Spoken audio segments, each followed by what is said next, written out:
문재인 대통령 방중 중인데요. 중국 공안이 우리 기자를 마구 때리는 그런 뭐 사건이 일어나서 화제죠. 이 소리를 들어보시겠습니다. 예.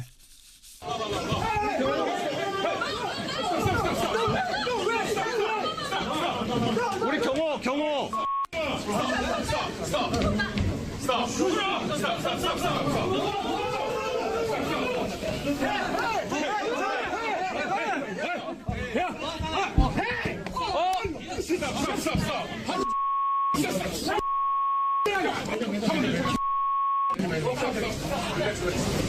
네, 뭐 폭행당한 기자가 한 명도 아니고 두 명이었다 그러고 뭐 집단 폭행이 있다 보니까 지금 계속 들리는 소리가 다급하게 스탑 멈춰라 이런 소리가 좀 계속 좀 들리고 있는 그런 상태였었죠. 그렇습니다. 예. 네, 바로 이 방금 여러분이 들으신 소리가 저희 CBS의 박지환 기자가 현장에서 직접 촬영한 영상의 음향이었었습니다.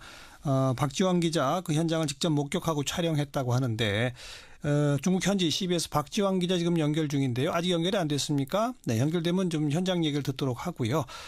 이런 뭐 불상사가 있었습니다만은 어쨌든 지금 정상회담은 진행을 했죠.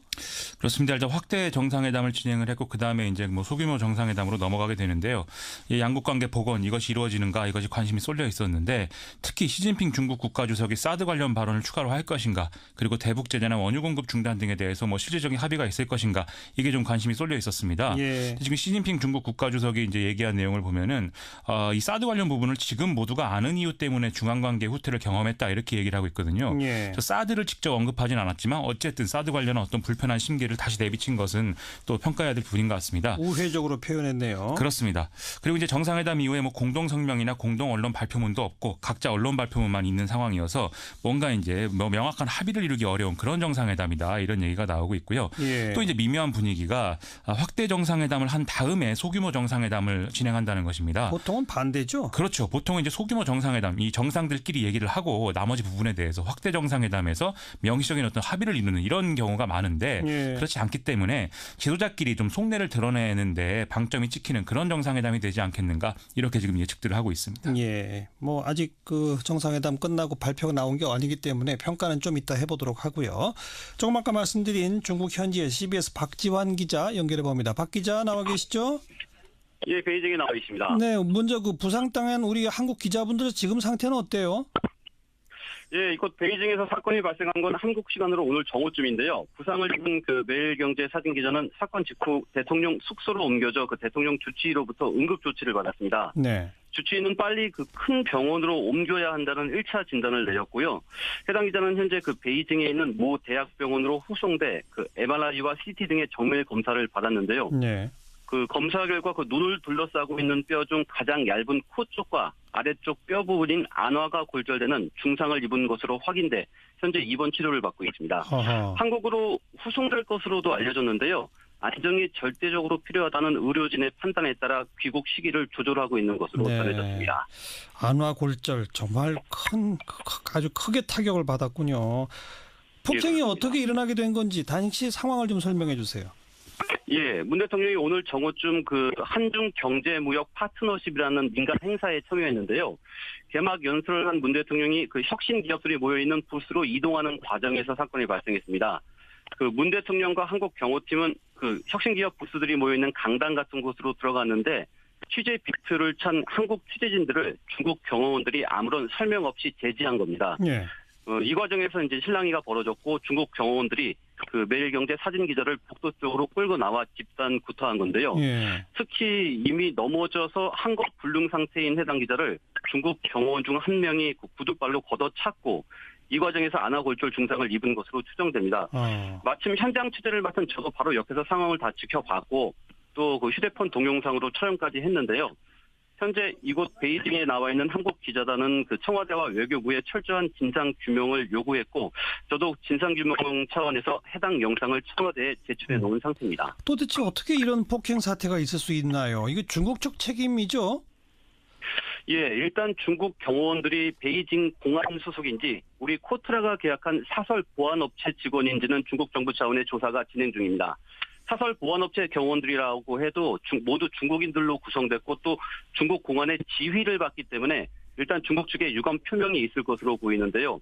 중국 외교부 루캉 대변인은 사건 발생 이후에 이번 사건을 주시하고 있다고만 밝혔을 뿐 지위 소홀 책임 등은 언급하지 않은 상황입니다. 아직도 유감 표명까지는 안 나온 상태로군요.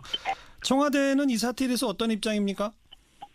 예, 청와대는 일단 우리 외교부를 통해 중국 정부에 엄중 항의한다는 방침입니다. 일단 사건이 벌어진 그 상황에 대한 진상 조사가 진행 중이고요.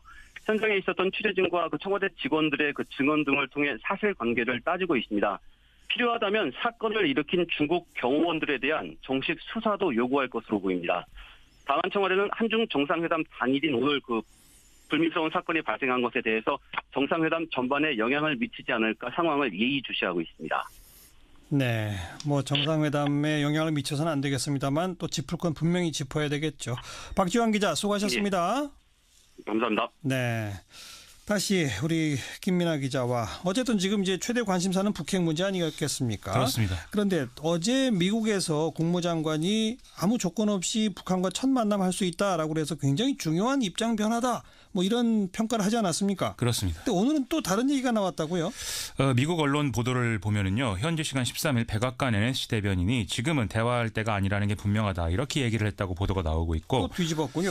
그렇죠. 또 허버트 맥마스터 백악관 NSC 보좌관이 미국이 추구해야 하는 유일한 목표는 비핵화다 이렇게 얘기를 하면서 틸러슨 장관의 전제 조건 없는 대화 제안이 북한에 대한 압력을 줄이거나 장 요구에 굴복하겠다 이런 뜻은 아니다 이렇게 얘기를 했다고 보도가 나오고 있습니다. 예. 미국 언론들은 이러한 현상에 대해서 뭔가 이제 고도의 전략이다, 좀 냉온으로 오가는 그러한 전략이다라는 쪽이 있는가 하면 양동 작전 이런 그렇죠. 거고요. 예. 경질 위기에 내몰린 어떤 틸러슨 장관의 운명 그리고 백악관과의 엇박자 이런 것들을 좀 총체적으로 보여주는 그런 부분이 있다라는 쪽으로 갈리는 그런 분위기입니다. 틸러슨 장관이 교체되는지 안 되는지를 보면 확인되겠죠. 그렇죠. 예. 네.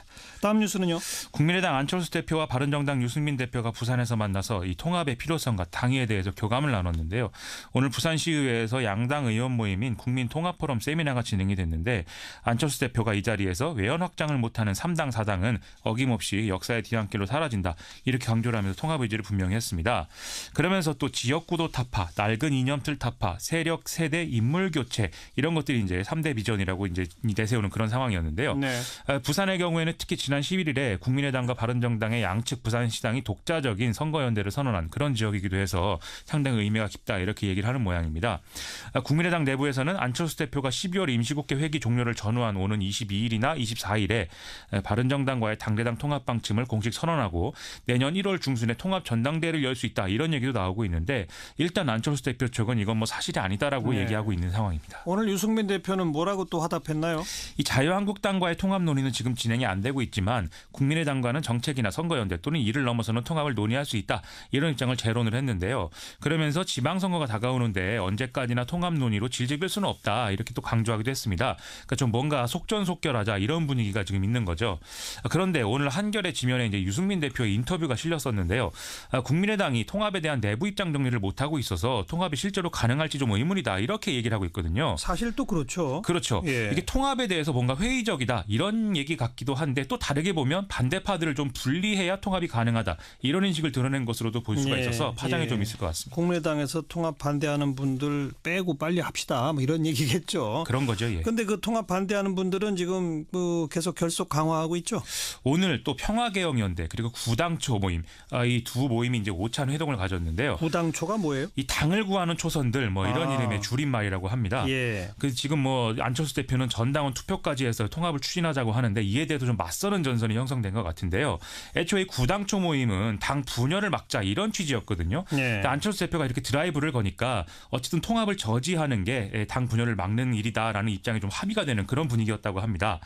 오늘 아침에 박지원 의원은 TBS 라디오에 출연을 해서 바른정당과 통합을 한다고 얘기하지만 바른정당은 국민의당과 통합한 후에 자유한국당과의 통합을 예정하고 있다면서 이 보수 정치와는 공존 불가하다 이런 입장을 다시 강조하기도 했는데요. 예. 지금 이 이제 통합 반대파들은 뭔가 다음 주 정도가 되면 의미 있는 세력화도 시도할 가능성이 있다 이런 얘기까지 지금 나오고 있는 상황입니다. 여기 하나 더 변수가 될 만한 부분이 자유한국당 김성태 원내지도부의 행보일 텐데요. 바른정당 내 일부 인사들이 이것을 명분으로 해서 추가 탈당으로 방향을 잡게 되는 일이 벌어진다면 어찌 될지 알 수 없다 이런 얘기도 나오고 있습니다. 네, 더 지켜봐야죠. 다음 그렇습니다. 뉴스는요. 오늘 한국은행이 금융안정보고서를 국회에 제출했는데요. 추가 금리 인상 가능성이 지금 드러나고 있어서 상당히 관심입니다.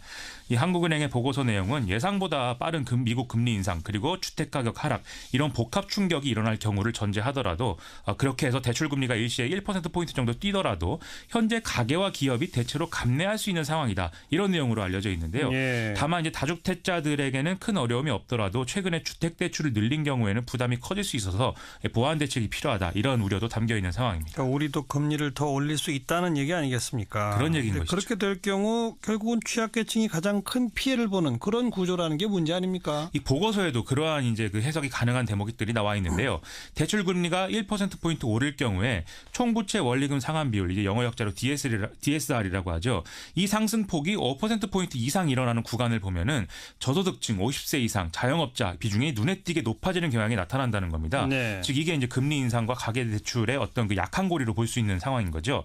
또 저축은행에서 금리 20% 이상의 신용대출을 받은 경우 그리고 상호금융에서 2억 원 이상 일시 상환을 해야 되는 경우 등의 어떤 고위험 대출군의 비중도 같은 구간에서 차지하는 비중이 32%에 달하는 것으로 나타났고 예. 다중채무자이면서 저소득 저신용인 취약차주는 12%를 차지하는 걸로 나타나서 상당히 심각한 문제가 될 수 있다. 이런 부분이 드러났습니다. 예. 또 고신용자의 경우에는 은행으로 중저신용자의 경우에는 제2금융권 이하 기관으로 이 신용대출을 받으러 가는 그런 양극화 현상도 심해지는 걸로 나타나서 네. 상당히 좀 우려가 되는 상황입니다. 우려는 되는데 그런데 미국이 또 금리를 올렸잖아요. 그렇습니다. 그래서 우리도 올리게 될 것 같다 이런 거 아니겠습니까?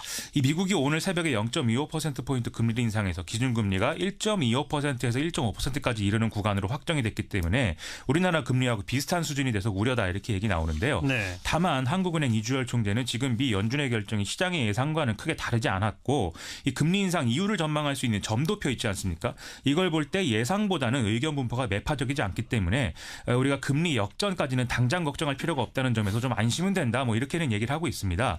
다만 내년 3월 달에 또 새로운 한은 총재가 선임돼야 되고 여러 가지 변수가 있기 때문에 또 인상 기조가 또 분명하기 때문에 네. 좀 여러 가지 대책들과 면밀한 상황 파악이 필요한 상황인 것 같습니다. 금리는 아무튼 올라가는 쪽이다라는 걸 각오해야 되겠네요. 그렇습니다. 다음 뉴스요. 지난 주말 의사들이 이른바 문재인 케어 이것에 반대하면서 집단 행동을 했는데 그래서 여러 가지 논란이 있었습니다. 이에 대해서 오늘 정부와 의료계가 공동 실무협의체를 구성하기로 합의를 했습니다. 예. 보건복지부와 대한의사협회 비상대책위원회는 오늘 오전에 비공개 회의를 열어서 이렇게 결정을 했는데요. 그래서 건강보험 보장성 강화 대책 추진을 위한 각종 준비 사항을 이 단위에서 공동 논의하기로 이렇게 약속을 했습니다. 그래서 앞으로 실무협의체의 구성과 논의 진행 속도에 따라서 애초 올해 안에 나올 것으로 예상이 됐던 정부의 문재인 케어 세부안 발표 일정이 미뤄질 가능성이 지금 크게 됐는데요. 예. 하지만 당장 갈등이 뭐 해소되는 이런 상황은 아닐 것 같고요. 의협은 일단 정해진 투쟁 일정대로 행동한다. 이런 입장을 유지하고 있습니다. 국회는 근데 예산을 삭감했잖아요. 그렇습니다. 근데 문재인 케어 제대로 하려면 그러면 뭐 예산이 없으면 건강보험료를 올려야 할 때 뭔가 아무튼 사회적 합의가 나와야죠.